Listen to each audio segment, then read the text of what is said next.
हम इंसानों को कुदरत ने बाकी जानवरों की तुलना में ज्यादा ही दिया है, लेकिन फिर भी महत्वाकांक्षी इंसान का इससे पेट नहीं भरा और वो हमेशा ऐसी काबिलियत हासिल करने में लगा रहता है जो उसे सबसे अलग और ताकतवर बना दे।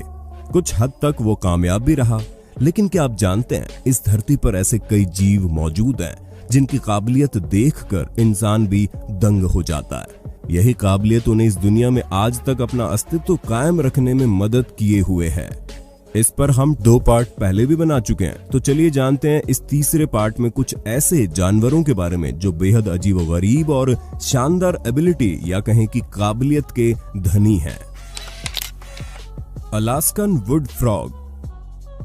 मिले इस वुड फ्रॉग से जिसकी एक खासियत ने साइंटिस्ट के होश उड़ाकर रख दिए।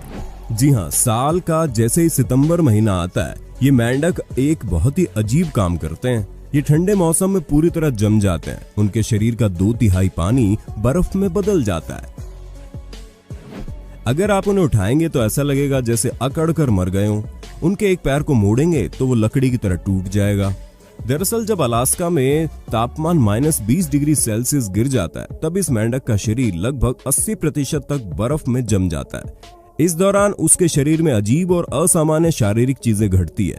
उसका सांस लेना और खून का बहना, लीवर का काम करना, यहाँ तक कि दिल की धड़कन भी बंद हो जाती है और उनके ग्लूकोज का स्तर आसमान छू जाता है। अब डॉक्टरी भाषा में कहें तो वो मर चुका होता है। लेकिन 7 महीने बाद वसंत की शुरुआत होती है और इसके ऊपर से बर्फ हटती है और इसके दिल में अचानक से इलेक्ट्रिक चार्ज उत्पन्न होता है और उसका दिल फिर से धड़कने लगता है। मतलब ये कि ये फिर से जीवित होकर अपने काम पर लग जाता है। इसे फ्रोजन फ्रॉग भी कहते हैं। इन्होंने ऐसी एबिलिटी पाली है जिससे इनका शरीर खून में एंटीफ्रीज का निर्माण करता है जो ग्लूकोज और ग्लाइकोजन से बना होता है। जैसे ही तापमान में गिरावट आती है, ये एंटीफ्रीज उनकी सेल्स में जाकर उसको मोटा और मजबूत बनाए रखता है, जो उन्हें बर्फ के क्रिस्टल बनने से रोकता है, जो उन्हें मार सकता है। जब करीब 7 महीने बीत जाते हैं और तापमान बढ़ता है और बर्फ पिघलती है, तो ये दोबारा जी उठते हैं और खाने की तलाश में निकल पड़ते हैं। Lyrebird. अब हम अपनी इस वीडियो के सबसे खास मेहमान से आपको मिलवाने जा रहे हैं, जो एक अद्भुत पक्षी है जिसको लायर बर्ड के नाम से जाना जाता है। संसार के सबसे सुंदर पक्षियों में शुमार, ये केवल ऑस्ट्रेलिया में ही पाया जाता है। ये नकल करने में बहुत बड़ा कुशल है। ये दूसरे पक्षियों के गाने, कुत्तों के भौंकने तथा कारों के हॉर्न्स, चैनसो की भी नकल कर लेता है।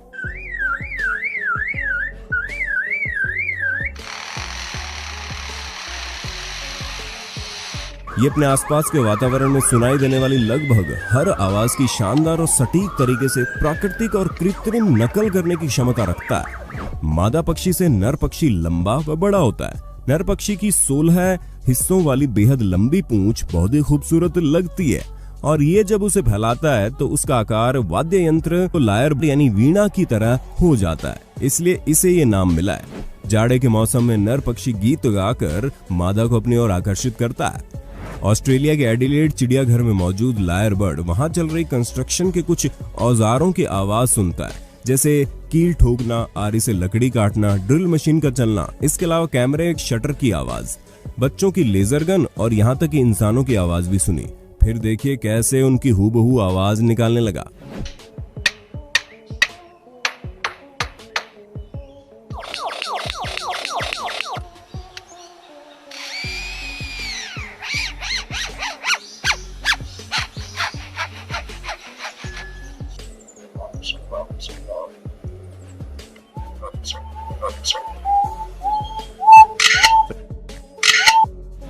और जो जंगल में रहते हैं वो अपने आसपास के सभी पक्षियों और जानवरों की आवाज निकालने में माहिर होते हैं। ऑस्ट्रेलियाई लाफिंग कुकाबुरा पक्षी की तो ऐसी आवाज निकाल देते हैं कि कुकाबुरा खुद उसे सुनकर सही मान लेता है और खुद आवाज निकालने लगता है। ये अपने आसपास मौजूद करीब 20 प्रजाति के पक्षियों की हूबहू नकल कर सकते हैं।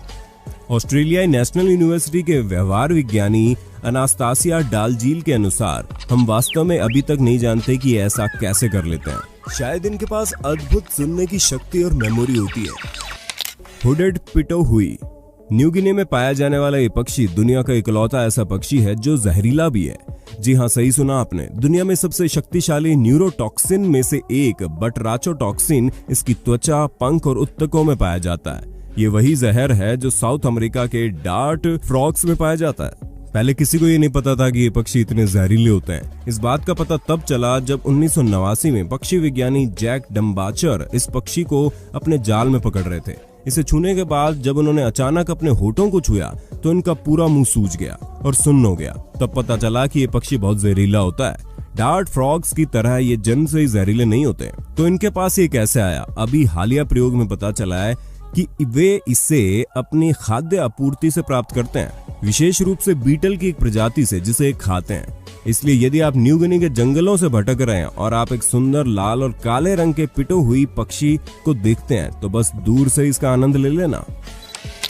एलिगेटर्स। पिछले 65 मिलियन सालों से मगरमच्छ की प्रजाति कैसे अलग अलग वातावरण में जीने के तरीके तलाश कर धरती पर अपना अस्तित्व बरकरार रखे हुए है। इसी का एक चौंकाने वाला उदाहरण अमेरिका के नॉर्थ कैरोलिना में देखने को मिला। जैसा कि हम जानते हैं कि वहां इतनी भयंकर ठंड पड़ती है कि नदियां बर्फ में बदल जाती है। 6 जनवरी 2018 में अमेरिका के शैलोट रिवर स्वैम्प पार्क के फेसबुक पेज पर एक वीडियो अपलोड किया गया था। उसमें दिखाया गया कि वहां के एलिगेटर्स ने बर्फ में जीने के लिए एक ऐसी एबिलिटी पैदा कर ली जिसे देखकर हर कोई दंग रह गया। इस वीडियो में दिखाया गया कि कई एलिगेटर्स बर्फ में जमे हुए हैं और उनकी नाक बाहर है, लेकिन फिर भी वो जीवित हैं। इस प्रक्रिया को ब्रूमेशन कहते हैं, यानी कोल्ड ब्लडेड जानवरों का हाइबरनेशन। ऐसे मुश्किल हालात में इन एलिगेटर्स का अपनी सांसें बचाए रखना किसी चमत्कार से कम नहीं है और ये एक कुदरत का करिश्मा है। जानकारी दे दें कि स्वैम्प पार्क के मुताबिक एलिगेटर्स -40 डिग्री तापमान में भी जीवित रह सकते हैं। सर्दी के मौसम में ये अधिकांशतः निद्रा की अवस्था में ही रहते हैं। इनका मेटाबॉलिज्म कम हो जाता है और ये सुस्त हो जाते हैं। ये सिर्फ सांस लेने के लिए पानी के फ्रीजिंग पॉइंट पर पहुंचने से ठीक पहले अपने मुंह के केवल ऊपरी नाक वाले हिस्से को बाहर निकाल लेते हैं। Lung fish. अब तक आपने सुना होगा कि मछलियां पानी के बगैर जीवित नहीं रह सकती, लेकिन आपको अपनी धारणा बदलनी होगी क्योंकि अफ्रीका में पाए जाने वाली लंग फिश आपको चौंकाने वाली है। जैसा इनका नाम है उसी प्रकार इनके पास लंग्स और गलफड़े दोनों होते हैं और ये पानी या फिर हवा दोनों के माध्यम से सांस ले सकती है। अफ्रीकी लंगफिश के 2 फेफड़े होते हैं। आम समय में मछलियों की तरह ही पानी में रहती है, लेकिन इनकी सबसे बड़ी खासियत ये है कि जब सूखा पड़ता है और पानी सूखने लगता है तब ये कीचड़ में गड्ढा खोद कर नीचे चली जाती हैं और ये अपने चारों ओर अपने शरीर से एक विशेष बलगम की परत का स्त्राव करती हैं, जो गर्मी में सूखकर इसके चारों ओर एक प्रोटेक्टिव लेयर बना देता है, बिल्कुल किसी थैली की तरह, और इसमें सांस लेने के लिए छेद होता है। इस दौरान ये शरीर के मेटाबॉलिज्म को 60 गुना तक कम कर लेते हैं और जैसे ही बारिश में वापस पानी आता है और जमीन भीगकर नरम हो जाती है, ये बाहर आ जाते हैं। इस मछली के बारे में कहा जाता है कि वो 5 साल तक बिना कुछ खाए पिए जमीन के अंदर जीवित रह सकती है। अफ्रीका में ये मछली स्थानीय लोगों द्वारा खाई जाती है, जो अक्सर सूखी मिट्टी से इसे खोदकर बाहर निकालते हैं। दरियाई घोड़ा। दरियाई घोड़ा एक विशाल और गोलमटोल स्तनपायी प्राणी है जो अफ्रीका का मूल निवासी है। ये जितना क्यूट दिखाई पड़ता है उससे कहीं अधिक खतरनाक भी होता है। ये आप हमारी कुछ पिछली वीडियो देखकर समझ गए होंगे, लेकिन क्या आपने कभी सुना है कि ये खून का पसीना निकालते हैं?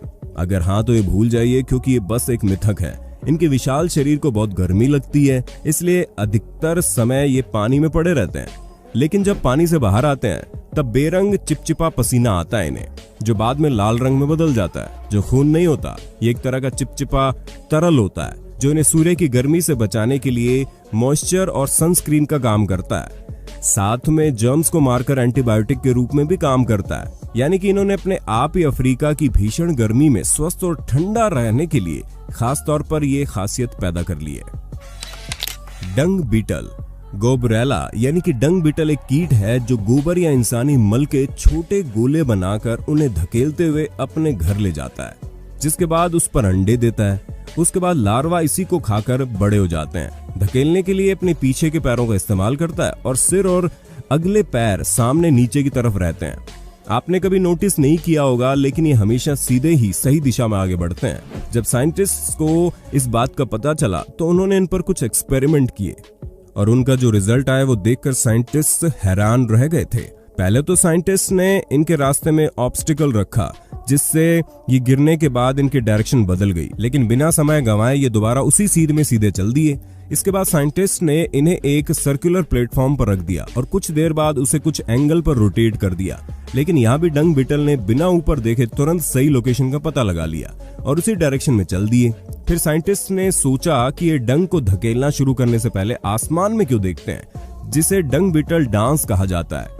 क्या ये वहां से दिशा डायरेक्शन का पता लगाते हैं? इसके लिए एक एक्सपेरिमेंट और अंजाम दिया गया और सूरज को छुपाकर शीशे के जरिए उसका प्रतिबिंब अलग अलग दिशा में दिखाया गया, जिससे कंफ्यूज हो गए और बार बार डायरेक्शन बदलने लगे। लेकिन अब समस्या ये थी कि सूरज के ढलने के बाद इसे ये कैसे अंजाम देते हैं। तब साइंटिस्ट को पता चला कि ये सिर्फ सूरज ही नहीं बल्कि पोलराइज्ड लाइट, मैग्नेटिक फील्ड और एनवायरनमेंट आदि से भी रीडिंग लेकर एक नेचुरल कंपास की तरह डायरेक्शन का पता लगाते हैं। है ना शानदार? आपने और हमने कभी नहीं सोचा होगा कि ये छोटा सा जीव कितने साइंटिफिक तरीके का इस्तेमाल करता है। उम्मीद है जानवरों की ये अनोखी खासियत भी आपको पसंद आई होगी। किस जानवर ने आपको सबसे ज्यादा हैरान किया, हमें जरूर बताइएगा। इसका नेक्स्ट पार्ट देखने के लिए हमें कमेंट बॉक्स में पार्ट 3 जरूर लिखना।